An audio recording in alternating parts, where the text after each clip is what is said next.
This video is brought to you by, well, nobody. But next time, it could be you.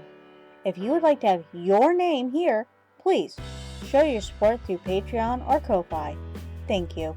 If you haven't seen the discourse over the live-action adaptation of The Lion King, where do you live? Under a rock? It's gotten a little out of hand. So this video, I'm going to talk about TOK and what it means to me.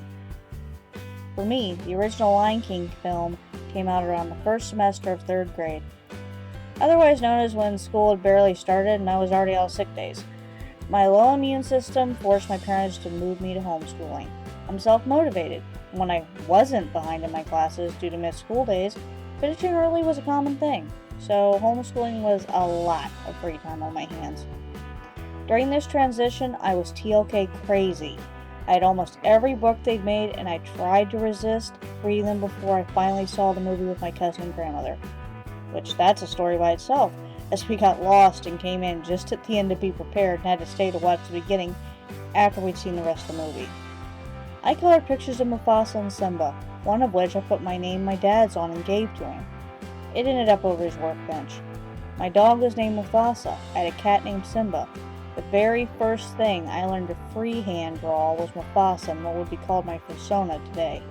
TOK was everything to me for a long time. Simba's Pride came out around the time I turned 13. That year, I underwent confirmation, one of the biggest Catholic rites. It's still one of the most potent memories of my life. I connected Kiara and Simba with myself and my father. It wasn't long after this that my parents and I moved from my childhood home to the house where, about 2 years later, my father would suddenly pass away, 1 month after I graduated high school. He Lives in You took on a new meaning after my father died. Before he passed away, I made a TOK Kimber crossover with 2 VCRs and my stereo. I'll never forget the grin on his face as he pointed to the screen and I showed him and Mom. The sucker was 2 hours long and took me days. This might explain why my crossover still means a lot to me years later.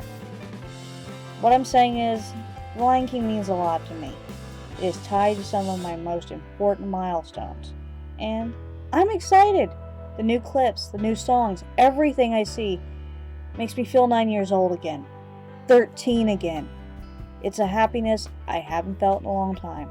And even if it comes from a cash grab piece of crap, I'll take it. Hakuna Matata!